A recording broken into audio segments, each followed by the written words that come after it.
Students, we will discuss about the important news. First news is regarding the H1B visa के perspective से है। US का जो economy है उसको बूस्ट करने के रिगार्डिंग में H1B वीजा का जो कॉन्सेप्ट है वो लाया गया था, जिससे कि वहाँ का जो कंपनीज हैं फॉरेन हाई स्किल वर्कर्स को रिक्रूट हैं वो कर सके। ये जो रिक्रूटमेंट है सिर्फ आईटी सेक्टर तक ही लिमिटेड नहीं है। साइंस एंड टेक्नोलॉजी सेक्टर का एवरी कंपनीज के द्वारा हाई स्किल जो फॉरेन वर्कर्स हैं उनको रिक्रूट किया जाता है। इवन आप देखिए कि यूएस का जो मेडिकल सेक्टर है वहाँ पे भी इसी वीजा होल्डर्स के जो इंडियन पर्सन्स हैं उनके द्वारा अपनी सर्विस को कैरी आउट किया जाता है यूएस के अंदर में। प्रेजेंट समय के अंदर में जो वीजा होल्डर्स हैं H1B वीजा होल्डर्स 2000 से लेकर 5000 जो यूएस डॉलर हैं उसका एनुअल फ़ी को पे किया करते हैं। अब ये एनुअल फ़ी है इसी को इंक्रीज किया गया है यूएस के प्रेसिडेंट के द्वारा। एनुअल फ़ी को इंक्रीज करते हुए 1 लाख यूएस डॉलर है वो कर दिया गया। 1 लाख यूएस डॉलर को अगर हम इंडियन रुपीज़ के अंदर में कन्वर्ट करें तो आप देखिए कि 88 लाख से लेकर 90 लाख के आसपास एनुअली बेसिस के ऊपर जो पैसा है वो यहाँ पे एप्लीकेशन फ़ी के रूप से पे करना होगा। क्या जो इंडियन पर्सन्स हैं जो वहाँ पे गए हैं इस वीज़ा प्रोसेस के थ्रू, क्या उनका सैलरी है वो इतना है कि वो इस तरीके से फ़ी को पे है वो कर सकते हैं। तो आप देखिए कि 60% के आसपास जो इंडियन पर्सन हैं जो इस सेक्टर के अंदर में हैं उनका जो एनुअल फ़ी है वो इस एप्लीकेशन फ़ी से भी काफ़ी कम है। तो एडवर्सली ये इम्पैक्ट करेगा इंडियन प्रोफेशनल्स को जो रिक्रूट किया जाता है यूएस में। इसके अलावा जो यूएस के प्रेसिडेंट हैं उन्होंने 1 डे का जो डेडलाइन है उसको भी इशू किया है। 21 सितंबर के बाद में कोई भी पर्सन है यूएस में एंटर करता है, इस वीज़ा प्रोसेस को वो होल्ड करता है तो उसको एनुअल फ़ी का जो पे है वो इंश्योर किया जाए होमलैंड सिक्योरिटी के द्वारा। तो ये बेसिकली इंडिया के सर्विस सेक्टर के रिगार्डिंग में कंसर्न्स को रेज करता है। सर्विस सेक्टर का हमारा जो मेजरली एक्सपोर्ट डेस्टिनेशन है वो यूएस है। यूएस के अंदर में हमारा मेजरली जो सर्विस सेक्टर का एक्सपोर्ट है वो हुआ करता है, जिसमें आप आईटी सेक्टर को मेजरली यहाँ पे इंक्लूड है वो कर सकते हो। तो मेजर जो टेक कंपनीज हैं, जो मेजर टेक कंपनीज हैं जिसके अंदर में आप देखिए कि अमेजन है। अमेजन नाम का कंपनी है। 10,000 के आसपास ऐसे वर्कर्स हैं जो इस वीज़ा प्रोसेस को होल्ड किया करते हैं। कुछ इंडियन कंपनीज भी हैं। इंडियन कंपनी जैसे कि टीसीएस है, टाटा कंसल्टिंग जो सर्विस है, जो सॉफ्टवेयर इंडस्ट्री के रिगार्डिंग में काफ़ी इम्पोर्टेंट है। माइक्रोसॉफ्ट है, इन्फोसिस है, मेटा है। और आप देखिए कि एप्पल, गूगल इस तरीके का जो कंपनीज हैं, हर एक कंपनी में जो वीज़ा होल्डर्स हैं। अब ये पर्सन्स कौन हुआ करते हैं? हमारे यहाँ पे आप देखिए कि 90s के समय में एक मिडिल क्लास वेव आपको मिलेगा। मिडिल क्लास वेव क्या था कि उसके अंदर में बेसिकली आपको जो साइंस एंड टेक्नोलॉजी है, इंजीनियरिंग एंड मैथमेटिक्स, इस सेक्टर के अंदर में जो चिल्ड्रंस हैं वो अपने करियर को परस्यू किया करते थे। हाई स्किल को वो गेन करते थे हार्डवर्क के थ्रू। और काफ़ी सारे ऐसे भी लोग हैं जो फॉरेन के लिए चले जाया करते थे, जिसमें यूएस है वो मेजर डेस्टिनेशन के रूप से रोल है वो प्ले करता था। ये जो H1B वीजा का ही वहाँ पे रोल है। और फिर आप देखिए कि जो स्पेशली इंजीनियरिंग सेक्टर के अंदर में जो मेजर हमारे यहाँ पे स्किल को प्रोड्यूस करने वाले जो इंस्टीट्यूशंस हैं, आईआईटीज, वो यहाँ पे सेटअप हैं। आईआईटीज से जो मेजरली जो रिक्रूटमेंट हुआ करता है वो फॉरेन कंपनीज ही आप देखिए कि रिक्रूट हैं वो किया करती। तो मेजर इंस्टीट्यूशंस का होना, मिडिल क्लास वेव का कंडीशंस होना, और इंडियंस का हार्ड वर्किंग जो यहाँ पे एक स्किल होना जो यहाँ पे मेजर रोल है वो प्ले करता। अब यूएस का जो आईटी कंपनीज हैं या अदर कंपनीज हैं वो इस डिसीजन को किस तरीके से देखते हैं, उन सभी के द्वारा एक गाइडलाइन को इशू किया गया है कि आप 1 डे के बेसिस के ऊपर में यूएस के अंदर में आप अप्रोच कीजिए, जिससे कि आप देखिए कि आपका जो एंट्री फ़ी आपको जो पे करना होगा होमलैंड सिक्योरिटी को जो बताया गया है, उससे आप यहाँ पे जो अवॉइड है उसको कर सको। नेक्स्ट अगर हम बात करें स्टूडेंट्स यहाँ पे क्या यूएस के द्वारा जो डिसीजन लिया गया इसका कोई अल्टरनेटिव जो डेस्टिनेशन है वो यहाँ पे डेवलप हो सकते हैं क्या? अल्टरनेटिव जो कंट्रीज जहाँ पे काफ़ी सारे जो पर्सन्स जाया करते हैं वो यूरोप है। यूरोप के कुछ नेशंस हैं वो यहाँ पे हैं। इसके अलावा आप देखिए कि कनाडा के लिए लोग जाया करते हैं, तो वहाँ पे एक अलग से जो डेस्टिनेशन है वो इमर्ज हो सकता है आने वाले समय के अंदर में। हमारे जो अगर हम बात करें इंडिया का जो रिस्पॉन्स है उसके रिगार्डिंग में मिनिस्ट्री ऑफ एक्सटर्नल अफेयर के द्वारा कहा गया इस डिसीजन को जो एग्जामिन है वो किया जाएगा आने वाले समय के अंदर में, किस तरीके से ये इम्पैक्ट है वो करेगा। ट्रेड टॉक के लिए हमारे जो मिनिस्टर हैं वो यूएस के विजिट के लिए जाएंगे आने 1 या 2 डे के अंदर में। तो ट्रेड टॉक फिर से जो यहाँ पे डिस्कशन फेज के अंदर में आया है। सर्विस सेक्टर का इम्पैक्ट रहेगा। तो ये बेसिकली हमने यहाँ पे एनुअल फ़ी जो इंक्रीज है उसके बारे में देखा। हमारे जो प्राइम मिनिस्टर हैं उनके द्वारा किस तरीके से इसको रेस्पॉन्ड किया गया है। प्राइम मिनिस्टर आप देखिए कि गुजरात के विजिट के लिए गए थे, तो गुजरात के विजिट के दौरान में उन्होंने लोगों को एड्रेस करते हुए कहा गया कि किसी भी कंट्री के ऊपर अगर हमारा डिपेंडेंस है, किसी भी वजह से अगर डिपेंडेंस है, तो डिपेंडेंसी आप देखिए कि वो रीजन है वही हमारा मेजर एनिमी है। आत्मनिर्भर भारत का जो कॉन्सेप्ट है, जो हमें सेल्फ रिलायंस को अचीव करना है, ये 2020 के समय भी काफ़ी ज़्यादा प्रमोट हुआ था। जब आप देखिए कि हमारा जो हर एक डिस्ट्रिक्ट से जो प्रोडक्ट्स हैं उनको मेन डोमेन में लाया जा सके। उस समय one district one product concept भी आया था जब चाइना के साथ में हमारा कन्फ्लिक्ट हुआ था। अब यूएस के साथ में जो यहाँ पे जो ट्रेड के रिगार्डिंग में जो डिफरेंसेस हैं उस वजह से भी अब पीएम सर के द्वारा कहा गया है कि डिपेंडेंस को हमें रिड्यूस करना होगा। हमारा खुद का ही जो मार्केट है वो काफ़ी ज़्यादा है। हमारा ही जो कंपनीज हैं जो यहाँ पे इंडियन कंपनीज हैं वही अगर प्रोडक्ट को अगर सेल करें कंप्लीट इंडियन मार्केट के अंदर में, तो आप देखिए उसका ही अवेलेबिलिटी होना वन ऑफ द डिफ़िकल्ट है वो रहेगा। इसके अलावा उनका जो विजिट है वो लोथल के लिए है। लोथल आप देखिए कि जो इंडस वैली सिविलाइजेशन के समय मैरीटाइम ट्रेड है उसको शो किया करता था, तो उन्होंने समुद्र से समृद्धि का एक कॉन्सेप्ट है वो भी दिया है कि कैसे हम मैरीटाइम ट्रेड के थ्रू जो प्रोस्पेरिटी है उसको अचीव कर सकते हैं।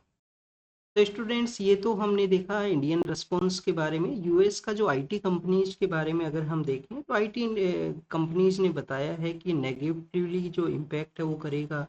जो अदर डेस्टिनेशंस हैं जो कंपटीशन के अंदर में है वो यहाँ पे इमर्ज हैं वो हो सकते हैं। अमेरिका को आप देखिए कि जो हाई स्किल वर्कर्स से कट करना, वहाँ का इंडस्ट्री का जो प्रोडक्टिविटी है, इंडस्ट्री का जो वहाँ पे क्वालिटी है उसका इम्पैक्ट हो सकता है। स्पेशली जो सिलिकॉन वैली है जिसको कि इस H1B वीज़ा होल्डर्स के द्वारा ही जो पावर है जो स्किल है वो प्रोवाइड की जाती है। यूएस के जो प्रेसिडेंट का ये जो डिसीजन है वो क्यों है? यूएस के प्रेसिडेंट का डिसीजन इस वजह से है, उन्होंने कहा है कि हमारे ही जो पर्सन्स हैं उनको आप रिक्रूटमेंट के अंदर में प्रेफरेंस दीजिए। IT1 जो H1B वीज़ा है जिसके थ्रू आपने कम्प्लीटली जो डबल किया है नंबर्स कि आप देखिए कि जो प्रेजेंट समय में जो नंबर्स हुआ करते थे 2001 के समय में, वो नंबर्स जस्ट डबल हो चुके हैं। अब 2.5 मिलियन के आसपास ऐसे लोग हैं जो इस वीज़ा प्रोसेस को होल्ड करते हैं यूएस में, जो जॉब हैं वो क्या करते हैं। तो ये कंप्लीट हमने इन्फॉर्मेशन देखा। नेक्स्ट अगर हम बात करें दादा साहेब फाल्के पुरस्कार के बारे में है। दादा साहेब फाल्के पुरस्कार है जो कि आप देखिए कि हमारा जो मूवी का जो सेक्टर है उसके अंदर में हाईएस्ट एक ऑनर है। दादा साहेब फाल्के पुरस्कार दिया गया है मलयालम जो सिनेमा है, मलयालम मीन्स जो केरल के वहाँ पे जो मेजरली जो सिनेमा है, तो मलयालम सिनेमा के एक एक्टर हैं उन मोहनलाल, उनको ये दिया गया है दादा दादा साहेब फाल्के पुरस्कार। कब ये अवार्ड है वो स्टार्ट हुआ था स्टूडेंट्स? 1969 के समय इस अवार्ड को स्टार्ट किया गया। दादा साहेब जो हमारे सिनेमा सेक्टर के वन ऑफ द आप देखिए कि फाउंडिंग पर्सन हम उसको बोल सकते हैं, जिनके द्वारा फर्स्ट जो कंप्लीट मूवी है उसको प्रोड्यूस वो किया गया था। राजा हरिश्चंद्र फर्स्ट मूवी आती है। पहला कौन सा ऐसा मूवी था जो आप देखिए कि जो बोलने वाला मूवी था जिसमें ऑडियो भी वहाँ पे इंक्लूड था। तो पहला जो बोलने वाला जो मूवी है वो शायद आलम आरा है। इसको एक बार आप कंफर्म करना फर्स्ट जो बोलने वाली जो मूवी है वो कौन सा था। और फर्स्ट मूवी थी राजा हरिश्चंद्र। उन्हीं की याद में 1969 के समय ये जो हाईएस्ट ओनर है मूवी सेक्टर का वो स्टार्ट किया गया। फर्स्ट पर्सन है वो कौन था जिनको ये अवार्ड मिला था? फर्स्ट पर्सन था एक देविका रानी है। देविका रानी जो आप देखिए कि बॉम्बे टॉकीज नाम का जो मूवी है उसके अंदर में उनका रोल था। अवार्ड के साथ साथ क्या फिर कैश प्राइज भी दिया जाता है? यस स्टूडेंट्स, कैश प्राइज है वो दिया जाता है यहाँ पे। नेक्स्ट अगर हम बात करें स्टूडेंट्स यहाँ पे मलयालम मूवी इंडस्ट्री के बारे में है। मलयालम मूवी इंडस्ट्री के बारे में आपको पता होना चाहिए कि 2018-19 के समय में एक मीटू मूवमेंट चलता है। मीटू मूवमेंट क्या है कि वुमेन्स ने अपने करियर के अंदर में किसी भी तरीके का आप देखिए कि बैड टच है उसको फील किया हो, किसी भी तरीके का हरेसमेंट है उसको फेस है वो किया हो, तो उसके बारे में उन्होंने बताया गया था, सोशल मीडिया प्लेटफॉर्म्स के ऊपर में लिखा था। तो उसी मीटू मूवमेंट को देखते हुए वहाँ पे एक कमेटी कॉन्स्टिट्यूट होती है, जस्टिस हेमा कमेटी कॉन्स्टिट्यूट हुआ था, जो अभी पिछले कुछ समय से न्यूज़ में भी था। कमेटी का नाम आपको पता होना चाहिए, जस्टिस हेमा कमेटी है। जस्टिस हेमा कमेटी के द्वारा बताया गया कि मूवी सेक्टर के अंदर में हरेसमेंट का जो एक्टिविटीज हैं वो एग्जिस्ट करती हैं, वहाँ पे एक्शंस को लेने का ज़रूरत है, जिससे कि वुमेन्स का किसी भी तरीके से वर्क कंडीशन के अंदर में जो हरेसमेंट है उसको रोका जा सके। अब देखिए कि प्रिवेंशन ऑफ सेक्सुअल हरेसमेंट का भी हमारे यहाँ पे एक एक्ट एग्जिस्ट करता है, जो कि वर्क प्लेस को सेफ एंड सिक्योर प्रोवाइड करने के रिगार्डिंग में है। 2013 का ये एक्ट है। ये स्टूडेंट जो पॉलिटिकल पार्टीज हैं, कुछ समय पहले ये न्यूज़ में था, ये पॉलिटिकल पार्टीज हैं वो यहाँ पे प्रिवेंशन ऑफ सेक्सुअल हरेसमेंट जो वर्क प्लेस के ऊपर का जो एक्ट है उसके अंडर में कवर हुआ करती हैं। तो पॉलिटिकल पार्टीज को कवर है वो नहीं किया जाता है, कोर्ट के द्वारा भी डिनाई कर दिया गया था, ये जो अभी पिटीशन फाइल हुआ था उसके बारे में। नेक्स्ट अगर हम बात करें स्टूडेंट दुर्गा पूजा के पर्सपेक्टिव से है, तो गोडेस दुर्गा का आप देखिए कि जो स्टैचू है उसको बनाने का प्रोसेस को यहाँ पे जो है वो किया गया है। हमारा जो यूनेस्को है, यूनेस्को का जो इंटेंजिबल कल्चरल हेरिटेज का लिस्ट है, इंटेंजिबल कल्चरल हेरिटेज का जो लिस्ट है उसके अंदर में क्या हम यहाँ पे दुर्गा पूजा है उसको इंक्लूड करते हैं। जैसे स्टूडेंट्स दुर्गा पूजा भी इसका पार्ट है। कौन कौन से हमारे यहाँ पे कंट्री में अलग अलग एरिया में होने वाली जो प्रैक्टिस हैं जो इंटेंजिबल कल्चरल हेरिटेज का यहाँ पे पार्ट है यूनेस्को का लिस्ट के अंदर में। तो सबसे पहले आप देखिए कि कुटियाट्टम है, जो कि एक संस्कृत थिएटर हुआ करता है। कुटियाट्टम है जो कि एक संस्कृत थिएटर हुआ करता है, उसको यहाँ पे इंक्लूड किया गया। फिर आप देखिए कि जो वैदिक चैंटिंग है, वैदिक चैंटिंग है उसको इंक्लूड किया गया। नॉर्दर्न पार्ट ऑफ इंडिया के अंदर में जो रामलीला का जो प्रोसेस हुआ करता है, जो नवरात्रि के समय से दशहरा तक आपको देखने के लिए मिलेगा, तो रामलीला है उसको इंक्लूड किया गया। फिर एक रमन का भी आप देखिए कि ऑर्गेनाइज हुआ करता है गढ़वाल के एरिया में, गढ़वाल जो कि उत्तराखंड में है, उत्तराखंड और हिमाचल का भी कुछ पार्ट है। गढ़वाल में होता है रमन, वो भी हमारा इंटेंजिबल कल्चरल हेरिटेज में है। रमन के बाद में स्टूडेंट छाऊ डांस है, जो कि ईस्टर्न पार्ट ऑफ इंडिया में होता है, आसाम के वहाँ पे भी रोल है इसका। छाऊ डांस है, ये भी इसके भी 3 डिफरेंट एरियाज हैं। आप देखिए अलग अलग जगह पे हुआ करता है छाऊ डांस। फिर अगर हम बात करें छाऊ डांस के बाद में कालबेलिया डांस है। कालबेलिया डांस राजस्थान में आपको जो एक कम्युनिटी है कालबेलिया कम्युनिटी, जो कि स्नेक्स को आप देखिए कि पकड़ते हैं उसके रिगार्डिंग में है, वो किया करते हैं। फिर स्टूडेंट्स आपको मलयालम एक थिएटर देखने के लिए मिलेगा, मूडियट्टू, जो केरल के वहाँ पे हुआ करता है, मूडियट्टू है, मूडियट्टू। फिर बुद्धिस्ट चैंटिंग है, लद्दाख के अंदर में जो बुद्धिस्ट चैंटिंग हुआ करती है, बुद्धिस्ट चैंटिंग हुआ करती है। संकीर्तना है जो कि मणिपुर के वहाँ पे हुआ करता है, संकीर्तना है मणिपुर के वहाँ पे, मणिपुर न्यूज़ में भी है, कोई क्वेश्चन आपसे पूछा जा सकता है। संकीर्तना के बाद में आप देखिए कि पंजाब के अंदर में कॉपर, पंजाब के अंदर में कॉपर और ब्रास के जो यूटेंसिल्स हैं, गुरु जगदियाला वहाँ पे हैं, उनके जो कॉपर और ब्रास के जो यूटेंसिल्स हैं। योगा को इंक्लूड किया गया, योगा को इंक्लूड किया गया। फिर कुंभ मेला को इंक्लूड किया गया, कुंभ मेला जो रिसेंटली ऑर्गेनाइज हुआ था प्रयागराज के वहाँ पे इसी ईयर के इनिशियल पार्ट में। फिर आप देखिए कि दुर्गा पूजा है उसको इंक्लूड किया गया, फिर दुर्गा पूजा को इंक्लूड किया गया। और गरबा और नवरोज है उसको भी इंक्लूड किया गया है, गरबा और नवरोज। नवरोज क्या है, पारसी जो न्यू ईयर हुआ करता है वो नवरोज है। और बलबन जब पावर के अंदर में था, बलबन कौन है, स्लेव डायनेस्टी का जो रूलर था, स्लेव डायनेस्टी में 4 रूलर थे। कुतुबुद्दीन ऐबक था, कुतुबुद्दीन ऐबक के बाद में उनका जो दामाद आता है इल्तुतमिश, लंबे समय तक दामाद आता है, फिर उसका उनका जो बेटी है रजिया सुल्तान, और फोर्थ जो रूलर है बलबन आता है, बलबन। बलबन के द्वारा भी आप देखिए कि जो पारसी न्यू ईयर है, ये जो नवरोज, इसका जो सेलिब्रेशन है वो स्टार्ट किया था। तो ये बेसिकली हमने इंटेंजिबल कल्चरल हेरिटेज की लिस्ट के बारे में देखा। इन्वायरमेंट को प्रोटेक्ट करने के बारे में है, पंजाब के वहाँ पे आप देखिए कि commission for air quality and management, जो कि हमारे 3-4 स्टेट्स में ऑपरेट करता है, जिससे एयर पोल्यूशन है, एयर क्वालिटी है, उसको इम्प्रूव किया जा सके, एयर पोल्यूशन को रिड्यूस किया जा सके। बट स्टेबल बर्निंग के जो केसेज हैं वो सामने आए हैं पंजाब के अंदर में, कुछ केसेज को रिकॉर्ड है वो किया गया है लास्ट 5 डेज के अंदर में। रिसेंटली सुप्रीम कोर्ट ने भी एक क्वेश्चन पूछा था कि क्यों फार्मर्स जो कि हमारा एयर क्वालिटी है उसको इम्पैक्ट करते हैं, तो क्यों उनको पनिश वो ना किया जाए। ये सुप्रीम कोर्ट का यहाँ पे एक सेंटर से जो क्वेश्चन है वो पूछ लिया गया था। नेक्स्ट अगर हम बात करें स्टूडेंट्स, रिजर्वेशन के रिगार्डिंग में प्रोटेस्ट है झारखंड के अंदर में। जो कुर्मी पर्सनस उन्होंने ट्रेन के अगेंस्ट, ट्रेन के वहाँ पे आप देखिए कि ट्रेन ट्रैक पे जो प्रोटेस्ट किया।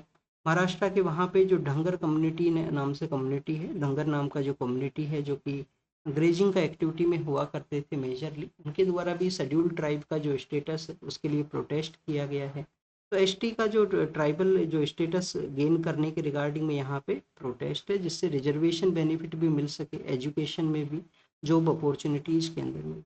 आर्टिकल 15 एंड 16 के अंदर में, 15 एंड 16 के अंदर में आप देखिए कि इस प्रोसेस जो रिजर्वेशन प्रोसेस है उसके बारे में मेंशन है। अभी हमने इन्वायरमेंट के बारे में देखा। आप देखिए कि एक जो शिप है उसका यहाँ पे बेसिकली डैमेज हुआ था अरेबियन सी के अंदर में, कैसे वो इकोलॉजिकल डिस्ट्रप्शन को क्रिएट किया है उसी के बारे में यहाँ पे मेंशन किया गया कि उसका जो डैमेज हुआ हमारे वेस्टर्न कोस्ट के पास में केरल के वहाँ पे, तो उसको उसका जो डैमेज है, इकोलॉजिकल डिस्ट्रप्शन भी वो वहाँ पे क्रिएट है वो किया है। नेक्स्ट अगर हम बात करें students, United nation general assembly के बारे में है। एनुअल सेशन ऑर्गेनाइज होता है सितंबर के समय में, सभी जो हेड ऑफ द लीडर्स हैं वो विजिट करते हैं। पैलेस्टीनियन जो लीडर है वो भी वहाँ पे विजिट करें, तो उसके लिए आप देखिए कि यूएस के द्वारा उनका जो वीज़ा का जो एंट्री प्रोसेस है वो नहीं दिया गया, क्योंकि जनरल असेंबली का जो हेडक्वार्टर है वो कहाँ पे है, न्यूयॉर्क के अंदर में हेडक्वार्टर है, तो यूएस ही वीज़ा वहाँ पे प्रोवाइड करेगा। यूएस ने वीज़ा डिनाई किया। एक रिजोल्यूशन कैरी आउट हुआ कि पैलेस्टीनियन जो लीडर हैं वो डिजिटल वे के थ्रू लोगों को एड्रेस हैं वो करें। तो आप देखिए कि इंडिया ने उस रेजोल्यूशन को यहाँ पे प्रेज किया है, इंडिया ने उस रेजोल्यूशन के रिगार्डिंग में अपना एंडोर्समेंट है वो किया है। मेघालय जो हमारा स्टेट है वहाँ पे लोगों के द्वारा प्रोटेस्ट किया गया कि जो माइनिंग का जो एक्टिविटी है उसके रिगार्डिंग में लोगों के साथ में जो कंसल्टेशन का एक प्रोसेस हुआ करता है उससे क्यों एग्जेम्पशन यहाँ पे दिया गया। अब देखिए कि मेघालय जो स्टेट है वो हमारा ओनली यूरेनियम प्रोड्यूसिंग स्टेट है। उसी एरिया में यूरेनियम माइनिंग के रिगार्डिंग में ही पीपल्स का जो कंसल्टेशन है, पीपल्स का कंसल्टेशन क्यों नहीं लिया गया। उन्होंने अपना जो आर्टिकल 21 के थ्रू राइट के बारे में बताया है कि फ्री इन्वायरमेंट के अंदर में वो रहना चाहते हैं, माइनिंग का जो इम्पैक्ट है उनका हेल्थ के ऊपर में ना हो। तो आप देखिए कि जो मेघालय है उसमें कहाँ पे यूरेनियम मिला करता है। मेघालय के अंदर में एक जो खासी हिल्स हैं, गारो खासी और जैंतिया, तो जो वेस्ट खासी का एरिया है, वेस्ट खासी का एरिया है वहाँ पे ये यूरेनियम है वो मिला करता है। नेक्स्ट अगर हम बात करें स्टूडेंट्स, यहाँ पे अल्नीनो के बारे में है। अल्नीनो के बारे में जब भी आप रीड करते हो, क्या रीड करते हो कि इंडिया में जो जो यहाँ पे रेनफॉल है उसको ये रिड्यूस करता है। अल्नीनो जाना जाता है रेनफॉल को रिड्यूस के रिगार्डिंग में कि बारिश है वो काफ़ी कम करेगा। तो यहाँ पे बताया गया है कि अल्नीनो की वजह से बारिश तो कम हुआ है, बट उसका जो इंटेंसिटी है कि कुछ समय में आपको हैवी सोवर्स वो यहाँ पे रिसीव होंगे, तो उसका जो इंटेंसिटी है वो यहाँ पे इंक्रीज हुआ है, जिसकी वजह से काफ़ी सारे हमारे एरियाज हैं नॉर्दर्न पार्ट के जहाँ पे इम्पैक्ट की वजह से हैवी जो बारिश हुआ उसका डिस्ट्रैक्शन भी हुआ है, चाहे वो इंफ्रास्ट्रक्चर डिस्ट्रैक्शन हो, ह्यूमन लाइफ का लॉस हो, तो ये बेसिकली बताया गया। तो स्टूडेंट्स यहाँ पे आप देखिए कि जो अल्टरनेटिव सोर्स ऑफ एनर्जी है ब्लू ग्रीन अमोनिया के बारे में बताया गया है। Blue green ammonia. अब ब्लू जो अमोनिया है वो क्या होता है, नेचुरल गैस और जो कार्बन कैप्चर किया गया है, natural gas with the carbon capture के कॉम्बिनेशन से जो बनता है, नेचुरल गैस और कार्बन कैप्चर, नेचुरल गैस और कार्बन कैप्चर के कॉम्बिनेशन से जो बनता है ब्लू। यहाँ पे अमोनिया है। अगर हम ग्रीन अमोनिया के बारे में बात करें तो रिन्यूएबल पावर के जो इलेक्ट्रोलाइसिस हैं, रिन्यूएबल पावर के जो इलेक्ट्रोलाइसिस हैं उनसे जो क्रिएट हुआ करता है, बोथ की कॉम्बिनेशन से एक चीपर और ग्रीनर यहाँ पे एनर्जी सोर्स है उसको डेवलप है वो किया जा, चीपर और ग्रीनर एनर्जी सोर्स है उसको डेवलप है वो किया जा सकता है। नेक्स्ट अगर हम बात करें स्टूडेंट्स फेंटेनाइल के बारे में है। फेंटेनाइल क्या है? बेसिकली एक ड्रग है।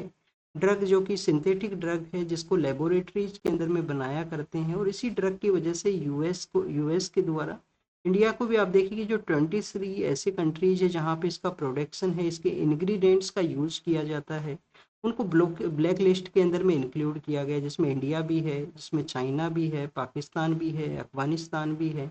तो आप देखिए कि इंडिया और चाइना को भी यहाँ पे इंक्लूड किया गया। इसके इंग्रेडिएंट्स हैं वो बनाए जाते हैं, इंडियन ओरिजिन के जो पर्सन है उसके जो प्रीकर्सर जो इंग्रेडिएंट्स हैं उन्हीं के साथ में यूएस में उनको अरेस्ट किया गया था। ड्रग आप देखिए कि जो पोटेंशियल है, जो यहाँ पे हीरोइन जो हुआ करती है, जो ओपीडियम नाम से जो ड्रग हुआ करती है, उससे 20% मोर इसका पोटेंशियल है। ओवर यूज अगर कर लिया गया तो आप देखिए कि डेथ भी होता है, ओवर यूज कर लिया गया तो डेथ भी वहाँ पे देखने के लिए मिलता है। तो यूएस के द्वारा इस लिस्ट के अंदर में इंक्लूड किया गया है। लैब मेड ये है, नेचुरली वे में नहीं अवेलेबल होती है।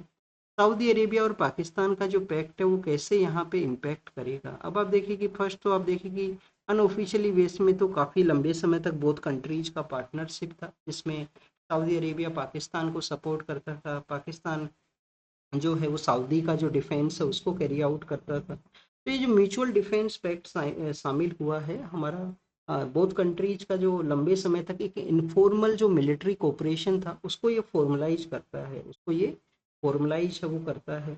अगर हम इम्पैक्ट के बारे में बात करें तो आप देखिए कि स्टूडेंट्स वेस्ट एशिया के अंदर में इजराइल कंटिन्यूस अटैक्स को कैरी आउट करता है, और यूएस जो कि सिक्योरिटी प्रोवाइड करने का बात करता था, यूएस के द्वारा भी कोई सिक्योरिटी अश्योरेंस वो नहीं दिया जाता है। तो उस समय में इस तरीके से सऊदी के द्वारा ये जो एग्रीमेंट है उसको साइन किया गया। इंडिया के पर्सपेक्टिव से अगर हम देखें, इंडिया के लिए सऊदी भी इम्पोर्टेंट है। क्यों इम्पोर्टेंट है? क्योंकि हमारे काफ़ी सारे जो ब्लू कॉलर जॉब के अंदर में जो लेबरर्स हैं जो सऊदी के अंदर में वर्क करते हैं, आप देखिए कि 2.5 लाख के आसपास लोग हैं जो वहाँ पे वर्क इंडस्ट्री में उनका इंगेज है। रेमिटेंस के थ्रू वो पैसा भेजते हैं, और रेमिटेंस का तो आप देखिए कि H1B वीज़ा की वजह से भी इम्पैक्ट है वो रहेगा। अगर इंडियन पर्सनस नहीं चाहेंगे तो जो जो पैसा जो वो सेंड करते हैं उसमें जो कमी है वो आएगा, और रेमिटेंस का जो पैसा है वो हमारे यहाँ पे करंट अकाउंट डेफिसिट को भी रिड्यूस करने में हेल्प है वो प्रोवाइड करता है। नेक्स्ट अगर हम बात करें स्टूडेंट्स, तो ये इंडिया का एक इम्पोर्टेंस है, इंडिया अपने एक बैलेंस अप्रोच को कैरी आउट करे तो सऊदी के साथ में, क्योंकि वेस्ट एशियन कंट्रीज हैं उनका हमारे नेशन के लिए काफ़ी ज़्यादा इम्पोर्टेंस है। नेक्स्ट अगर हम बात करें स्टूडेंट्स, यहाँ पे हमारे जो फ्यूल्स हैं उनकी ब्लेंडिंग प्रोसेस के बारे में है। आप देखिए कि आइसोब्यूटेनॉल नाम से जो यहाँ पे एक प्रोसेस है जिसको यूज किया जाएगा डीजल के साथ में ब्लेंड करने के रिगार्डिंग। आइसोब्यूटेनॉल है वो क्या हुआ करता है? एल्कोहलिक जो कंपाउंड हुआ करता है, इन्फ्लेमेबल आप देखिए कि इसका प्रॉपर्टीज होती हैं, और सोलवेंट के रूप से जो पेंट का इंडस्ट्री है, आप देखिए कि जो पेंट किया जाता है उस इंडस्ट्री के अंदर में एज ए सोलवेंट के रूप से इसको यूज किया जाता है। जो इथेनॉल का जो यहाँ पे ब्लेंड किया जाना था उसके बाद में अब ये जो नया प्रोसेस आया है जिससे कि बेटर जो बायोफ्यूल्स हैं उनको अचीव किया जा सके, बायोफ्यूल्स बेटर आ सकें। 2070 के समय में हमें जो कार्बन न्यूट्रलिटी को अचीव करना है, नेशन को जो कार्बन न्यूट्रलिटी को अचीव करना है, उसमें भी ये सपोर्ट है वो प्रोवाइड करे। तो उस प्रोसेस के ही बारे में है, किससे बनता है? उन्हीं सेम प्रोडक्ट से बना करता है जिससे बायोफ्यूल का जो इथेनॉल है उसका प्रोडक्शन हुआ करता है। नेक्स्ट अगर हम बात करें स्टूडेंट्स, यहाँ पे वर्ल्ड के पर्सपेक्टिव से हैं। अब देखिए कि वर्ल्ड वॉर सेकंड के समय यूएस का जो मेड बॉम्ब है वो मिला है, तो उसको अनर्थन किया गया है कहाँ पे? हांगकांग के वहाँ पे वर्ल्ड वॉर सेकंड के दौरान का साइबर अटैक रहा यूरोप के वहाँ पे, जिसमें फ़्लाइट्स को इम्पैक्ट हुआ है, यूरोप का जो फ़्लाइट्स हैं उसको इम्पैक्ट देखने के लिए मिला है। यूएस के प्रेसिडेंट के द्वारा मीडिया हाउस है इसको इलीगल टाइप से बताया गया, उनका जो नेगेटिव कवरेज है उसको। और स्टूडेंट्स इंडोनेशिया के वहाँ पे वोल्केनिक इरप्शन है वो हुआ है, वोल्केनिक इरप्शन है वहाँ पे 2 माउंट्स हैं जिनको ट्विन माउंट्स भी बोलते हैं। तो उस एरिया में जो वोल्केनिक इरप्शन हुआ है तो मूवमेंट जो फ्लाइट का जो मूवमेंट है उसको भी ये इम्पेक्ट करता है, फ्लाइट कैरी आउट नहीं हो सकता है। नेक्स्ट अगर हम बात करें स्टूडेंट्स पैलेस्टाइन के बारे में है। अब देखिए कि इसराइल के द्वारा कंटिन्यूस गजा के अंदर में जो अटैक्स हैं वो कैरी आउट किए गए हैं, रसिया के द्वारा भी अपने जो अटैक्स हैं उनको इंक्रीज है वो किया है यूक्रेन में। ये बेसिकली अटैक्स के बारे में है जो कंटिन्यूस न्यूज़ में है। नेक्स्ट अगर हम बात करें स्टूडेंट्स, वेल्लोर के बारे में मेंशन किया गया। वेल्लोर का वो एरिया है जहाँ आज संडे का न्यूज़पेपर है, तो आप देखिए कि फ़ोटो के थ्रू शो किया जाएगा। वेल्लोर वो एरिया है जहाँ पे वेट लिफ्टिंग का जो प्रोसेस है वो 70s 80s के समय से ही हुआ करता था। अब वहाँ पे वेट लिफ्टिंग किस तरीके से लार्जर डोमेन के अंदर में है, गवर्नमेंट के द्वारा भी एक सेंटर ऑफ एक्सीलेंस को सेटअप किया गया है, जिससे कि वेट लिफ्टिंग है उसको एक बेटर स्पोर्ट्स के रूप से लोगों का जो टैलेंट है उसको यूटिलाइज किया जा सके। और आप देखिए आने वाले समय में हमारा स्पोर्ट्स सेक्टर के अंदर में जैसे टारगेट ओलंपिक पोडियम है, इस तरीके का स्कीम्स हैं कि ओलंपिक सेक्टर में हम बेटर रिजल्ट्स उनको गेन करें। तो स्टूडेंट्स, ये आज के न्यूज़पेपर का कुछ इन्फॉर्मेशन था जिसको हमने रीड किया। आप भी इसको रीड रिवाइज कीजिए। जो भी क्वेश्चंस आपसे पूछे गए हैं वो कमेंट सेक्शन में बताना। Thank you students, thank you very much.